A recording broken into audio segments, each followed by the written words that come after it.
Hello, and welcome to Loose Threads, a true crime podcast that goes behind the scenes of some of the most fascinating and frustrating missing persons cases in America, and the unusual and driven people who insert themselves into these mysteries. Why do people insert themselves into criminal cases, and what consequences have they and others suffered as a result? Does it ever really help? As someone who has been there and done that, I may be uniquely qualified to explore these topics.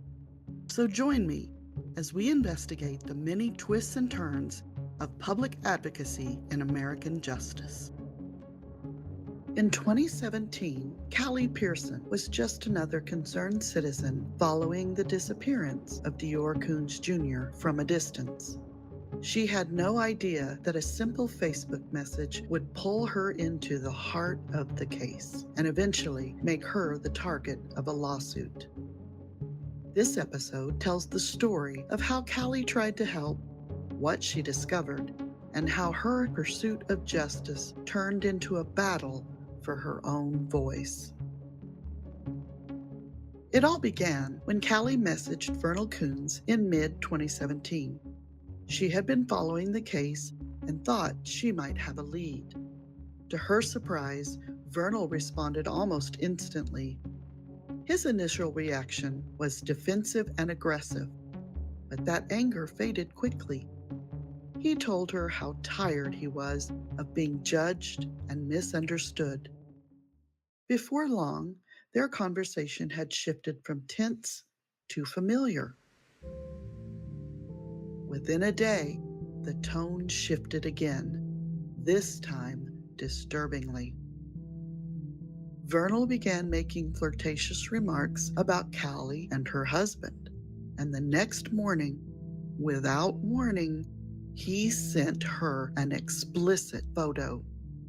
She was driving at the time and nearly swerved off the road.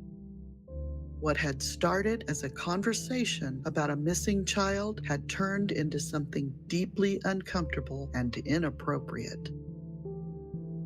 Feeling stunned and unsure what to do, Callie contacted private investigator Philip Klein. She let him know what Vernal had done, and Klein encouraged her to send over everything to him. That's when Klein mentioned another woman, someone else who had also been speaking with Vernal, gathering information through flirtation. Her name was Jane. Callie was curious. She combed through Vernal's Facebook friends, narrowed it down, and eventually figured out who Jane was.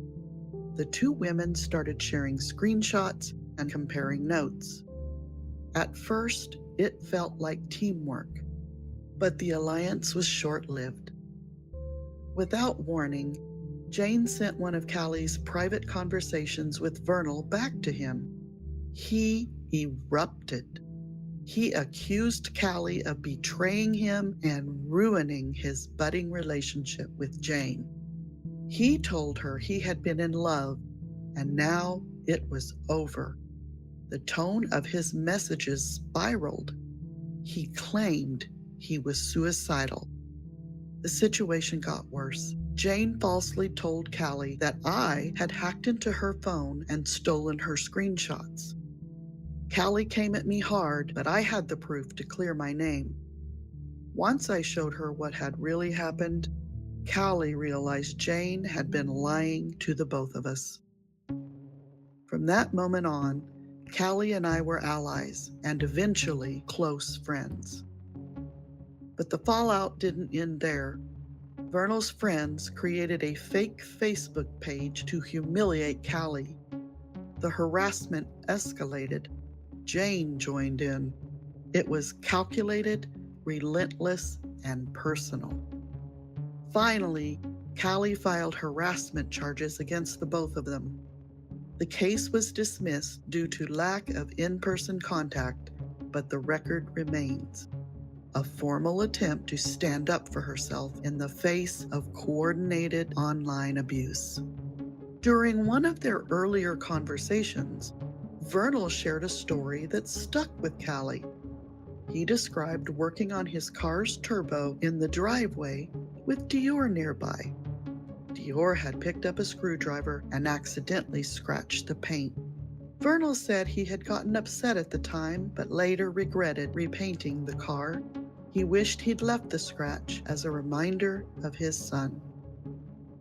Then he mentioned Deorr finding a missing lug nut and reaching into the tailpipe, getting his arms dirty. It sounded like a very vivid memory. But when Callie watched Klein's interview with Vernal, she noticed something strange.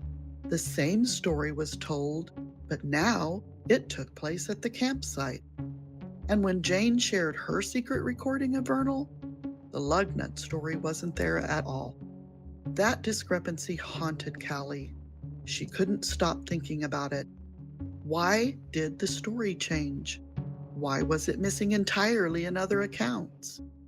It was the moment she realized something was seriously wrong with Vernal's timeline. From that point forward, she became obsessed with the truth. What do you think, Threaders? Why did Vernal change the location of the lug nut story? Let us know your opinion in the comments below. Callie didn't back down. She threw herself into the case. She helped run Facebook groups, built a blog, and started compiling a detailed timeline. She reached out to Deorr's extended family and gathered stories that confirmed her growing suspicions. She wrote to the FBI, to the governor. She pitched the story to media outlets. She built databases and compiled public records. She made contact with a movie theater owner who agreed to run public service ads about Deorr's disappearance. Thousands of moviegoers in Idaho saw those ads, and shortly after they started running, Vernal filed a defamation lawsuit against Callie. The lawsuit landed in July 2024. Callie, who had spent years advocating for a missing child, was now forced to defend herself. The cost was staggering. She didn't have the funds to mount a legal defense. After months of mounting pressure, she was forced to settle. As part of that settlement, she agreed not to speak publicly about the case going forward. This episode, and all my reporting on Callie, is based entirely on documents, communications, and conversations that occurred before that agreement took effect. Callie may not be able to speak now, but her story and her work still matter. If you'd like to help cover her legal fees, you can contribute to her GoFundMe. I'll put a link in the description and comments below. They took her voice, but not the truth, and certainly not her legacy. Callie's chapter in this story may have closed, at least for now, but in the next episode, we'll explore the timeline she helped shape, the players she exposed, and the questions that still hang in the air. Stay with us by hitting that subscribe button.